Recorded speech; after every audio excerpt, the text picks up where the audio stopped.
Gorkhaland movement का demand इतना पुराना होने के बावजूद ब्रिटिश एरा से लेकर 2025 तक इतनी बार प्रोटेस्ट, एजिटेशन, कमिटीज़, जीटीए जैसे सॉल्यूशंस के बाद भी आज के टाइम तक गोरखालैंड का डिमांड जिंदा क्यों है?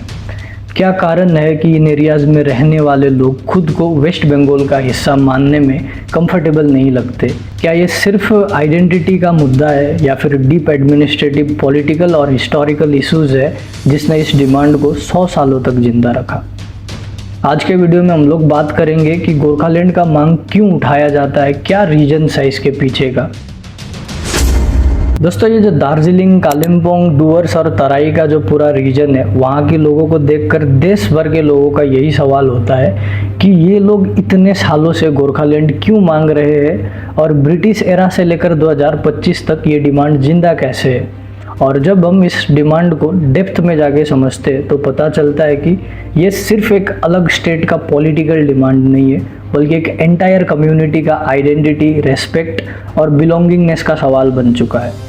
गोरखालैंड मूवमेंट का रूट सबसे पहले आइडेंटिटी क्राइसिस में आता है, एक ऐसी कन्फ्यूजन जो ब्रिटिशर्स ने क्रिएट किया और उनके बाद भी आज़ाद भारत ने कभी भी प्रॉपरली एड्रेस नहीं किया। इंडिया में आज भी बहुत सारे लोग गोरखास को नेपाली समझ लेते हैं और आउटसाइडर की तरह ट्रीट करते हैं, जबकि ट्रूथ कम्प्लीटली ऑपोजिट है। इंडियन गोरखास पूरे हिमालयन बेल्ट, कुमाऊँ, गढ़वाल, सिक्किम, दार्जिलिंग, डुवर्स और नॉर्थ ईस्ट में सेंचुरीज से रह रहे हैं। ब्रिटिशर्स ने जब दार्जिलिंग को 1835 में सिक्किम से लीज पे लिया था, तब उन्होंने यहाँ फार्मिंग, टी गार्डनिंग, लेबर और आर्मी रिक्रूटमेंट के लिए मल्टीपल हिमालयन ट्राइब को सेटल कराया, जिसे आगे चल के हम नेपाली स्पीकिंग इंडियंस बोलते हैं। और इसी टर्म ने सबसे बड़ा आइडेंटिटी कन्फ्यूजन क्रिएट किया। इंडियन गोरखास ने ब्रिटिश इंडियन आर्मी में वर्ल्ड वॉर के टाइम पे सबसे ज़्यादा सेक्रीफाइस किया। इवन आज़ादी के बाद इंडियन आर्मी में सबसे पावरफुल रेजिमेंट गोरखा का ही बना। लेकिन आयरनी देखो, जिस कम्युनिटी ने देश के लिए खून बहाया, हमेशा देश के लिए कुर्बान होने के लिए तैयार रहते हैं, उन्हें ही ये सवाल पूछा जाता है कि क्या तुम नेपाल से हो। अगर आप जब कभी सिलीगुड़ी जाते हो तो आप सिलीगुड़ी से थोड़ा ऊपर जाओ या फिर थोड़ा नीचे आओ, डुवर्स की तरफ या फिर हिल्स की तरफ, तो जहाँ पे गोरखास वगैरह रहते हैं, वहाँ पे अगर आप प्रत्येक घर में जाओगे तो एक घर छोड़ के दूसरे घर में आपको एटलीस्ट एक ना एक आर्मी तो मिलेगा ही। इवन मेरे गांव में लगभग हर घर से एक आर्मी है। तो इस तरीके का सवाल पूछना, इसी ह्यूमिलिएशन, कन्फ्यूजन और अनरिकॉग्नाइज्ड आइडेंटिटी के अगेंस्ट लोगों के अंदर एक इमोशनल मूवमेंट डेवलप हुआ, जिसे आज हम गोरखालैंड के नाम से जानते हैं। अब आते हैं मूवमेंट के दूसरे पिलर पे, यानी कि एडमिनिस्ट्रेटिव मिसमैच। ये जो एरियाज है जहाँ गोरखास रहते हैं, वो जियोग्राफिकली और कल्चरली दोनों तरीके से बंगाल से बिल्कुल अलग है। बंगाल का पॉलिटिकल सिस्टम का सेंटर है कोलकाता, जहाँ प्लेन्स की पॉपुलेशन, कल्चर, लैंग्वेज और नीड्स बिल्कुल डिफरेंट है। और इसी डिफरेंस की वजह से हिल एरियाज़ को हमेशा पॉलिटिकल प्रायोरिटी में सबसे नीचे रखा जाता है। हिल एरियाज़ का मेन रेवेन्यू टूरिज्म, टी और बॉर्डर सिक्योरिटी बेस्ड इकोनॉमी से आता है, पर एलोकेशन में प्लेन्स को ज़्यादा वेटेज मिलता है। लोगों का कहना है कि दार्जिलिंग डिस्ट्रिक्ट पैसा जनरेट करता है बंगाल के लिए, लेकिन पैसा वापस हिल्स में डेवलपमेंट के लिए नहीं आता है। रोड का कंडीशन ख़राब है, टूटा हुआ, हॉस्पिटल अंडर स्टाफ चल रहा है, गवर्नमेंट कॉलेज में टीचर्स नहीं है, अनएम्प्लॉयमेंट बहुत ही ज़्यादा लेवल पे है। और इन एरियाज़ के यूथ को आज के टाइम पे भी पैसा कमाने के लिए सिलीगुड़ी, कोलकाता या फिर देश के दूसरे शहरों में शिफ्ट होना पड़ता है। डेवलपमेंट और गवर्नेंस का ये मिसमैच मूवमेंट को और भी गहरा करता है, क्योंकि गोरखास स्ट्रांगली बिलीव करते हैं कि अगर उनका अपना स्टेटहुड होता है तो उनके डेवलपमेंट प्रायोरिटीज़ को कोई और डिसाइड नहीं करेगा, बल्कि वो खुद करेंगे और उनको कभी भी नेपाली की तरह ट्रीट भी नहीं किया जाएगा। तीसरा मेजर फैक्टर है ब्रिटिश पॉलिसीज़ का लॉन्ग टर्म पे इम्पैक्ट। ब्रिटिशर्स ने दार्जिलिंग को hill station plus military cantonment बनाया और यहाँ के लोगों को मार्शल रेस का लेबल दिया, और ये लेबल आज उनके आइडेंटिटी कन्फ्यूजन का सोर्स है। एक तरफ इंडियन आर्मी में प्राइड, दूसरी तरफ सिविक सोसाइटी में आउटसाइडर की तरह ट्रीटमेंट।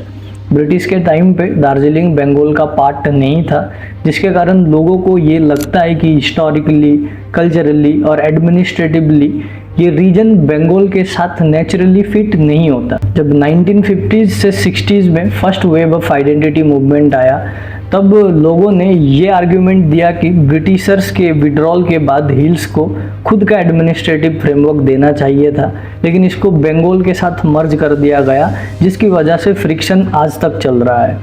अगला पॉइंट है पॉलिटिकल एक्सप्लॉयटेशन।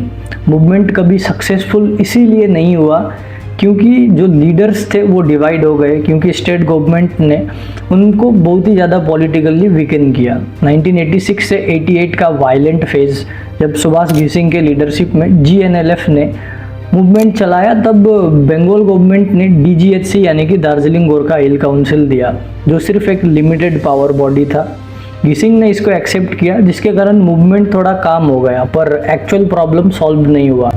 फिर 2011 में GJM से यानी कि गोरखा जनमुक्ति मोर्चा से बिमल गुरुंग के एजिटेशन के बाद गोरखालैंड टेरिटोरियल एडमिनिस्ट्रेशन यानी कि GTA दिया गया, जिसको एक सॉल्यूशन बताया गया, पर उसका भी पावर्स लिमिटेड था, फंड्स लेट आते थे और स्टेट गवर्नमेंट का इंटरफेरेंस बहुत ही ज़्यादा था। रिजल्ट निकला कि GTA भी फेल हो गया और लोगों का ट्रस्ट भी टूटने लगा। इन रीजन्स के लोगों को लगता है कि जब भी एजिटेशन होता है तो बंगाल गवर्नमेंट एक टेम्परेरी बैंडेड लगा देता है, मूवमेंट थोड़ा कूल हो जाता है, लेकिन असली डिमांड जो कि स्टेटहुड है उसको बहुत ही अच्छे तरीके से इग्नोर कर दिया जाता है।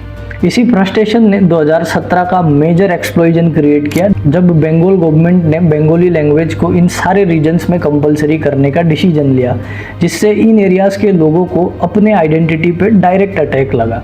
देखो, भाषा किसी भी कम्युनिटी का बैकबोन होता है, और जब लोगों को लगा कि उनके मदर टंग को इंटरफेयर किया जा रहा है, तो पूरे हिल्स में प्रोटेस्ट फट पड़ा और 104 दिन का स्ट्राइक हुआ, जिसमें इंटरनेट शटडाउन हुआ, पुलिस फायरिंग में काफ़ी सारे लोग मारे गए, लीडर्स अंडरग्राउंड चले गए और मूवमेंट फिर से एक बार नेशनल स्पॉटलाइट पे आ गया।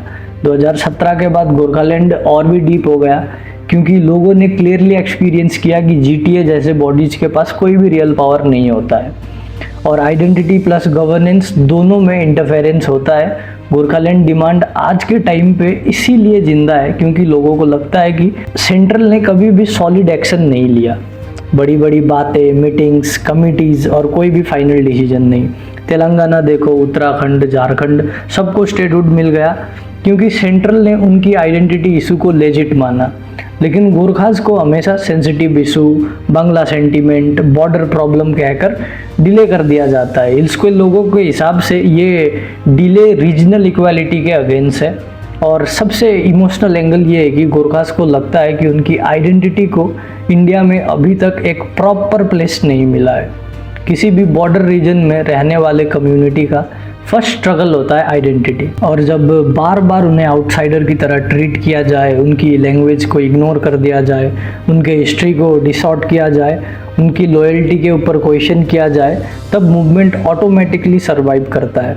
गोरखालैंड मूवमेंट एक पॉलिटिकल मूवमेंट से ज़्यादा एक साइकोलॉजिकल मूवमेंट बन चुका है, एक ऐसी फीलिंग्स के साथ। ये जो गोरखाज है ये कहते हैं कि हम नेपाली नहीं है, हम इंडियन गोरखाज है, लेकिन जब तक हमारा अपना स्टेट नहीं होगा तब तक ये कन्फ्यूजन और डिस्क्रिमिनेशन कभी ख़त्म नहीं होगा। आज 2025 में भी गोरखालैंड का डिमांड जिंदा होने का मेन रीज़न ये है कि 1909 में जो प्रॉब्लम्स था, जैसे आइडेंटिटी, रिप्रेजेंटेशन, ऑटोनॉमी, रेस्पेक्ट, वो सेम प्रॉब्लम 2025 में भी एग्जिस्ट करता है।